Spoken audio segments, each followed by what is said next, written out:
Bonjour, je suis Myriam Yaimi, psychanalyste à Montpellier. Aujourd'hui, je vais vous parler du concept du miroir lorsque l'on dit « l'autre n'existe pas ».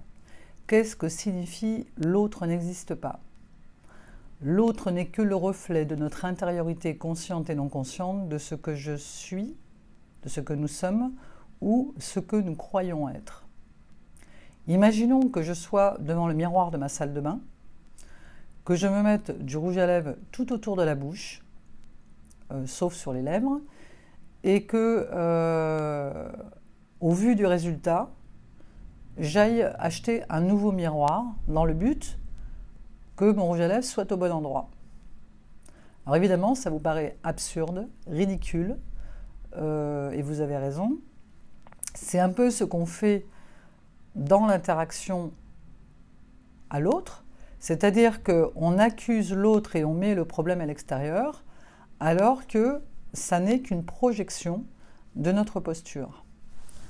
Alors sur les autres vidéos, j'explique le transposé, c'est-à-dire que toute personne féminine d'au moins de 10 ans de plus que moi sera un avatar, une représentante de ma mère.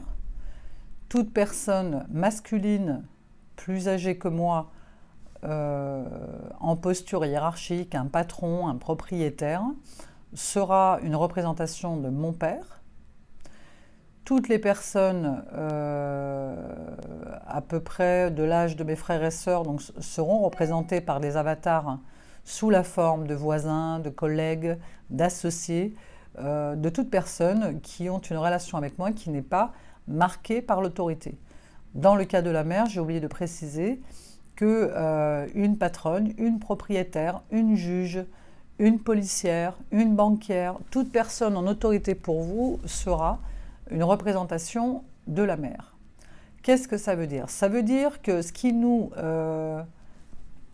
connecte les uns aux autres sont les fréquences. Alors les fréquences émotionnelles, ce sont des fréquences hertziennes, comme celles que vous trouverez sur les radios. Les fréquences basses, aux environs de 2,4 Hz, sont la colère, la tristesse, la culpabilité et la peur. Ça, ce sont les fréquences basses. Quand on est en fréquence haute, à 150, on a l'amour, la joie. Et en fait, on développe un triptyque qui se construit de cette manière-là. Vous avez le point de vue, votre point de vue, la façon dont vous percevez la réalité, qui est propre à chacun, personnel. Ensuite, ce point de vue va déboucher sur une émotion. C'est ce qui va conclure le point de vue, matérialiser le point de vue. Et cette émotion va être, elle, matérialisée par une fréquence. Et ce qui nous unit les uns et les autres, ce sont nos points de vue matérialisés par les fréquences. Alors, fréquence positive, fréquence négative, nous sommes une représentation comme un gros scanner, une machine, un ordinateur, et ce qu'on appelle l'épigénétique, qui est la démonstration de l'interaction et des connexions, des intrications entre la nature, le monde extérieur et nous, ça fonctionne totalement comme ça entre humains, entre animaux. Les animaux, quand ils sont dans la nature, ils n'ont pas une planche avec la chaîne alimentaire en s'identifiant dessus, en disant voilà, je suis un lapin, donc ce qui correspond à mon alimentation, c'est la carotte. Non, c'est toutes les fréquences émises par les plantes, les animaux, nous, qui vont nous indiquer si nous sommes une proie ou une victime et quelle est la nature de la posture qu'on est censé avoir face à l'autre. Mais c'est mécanique, c'est pas pensé.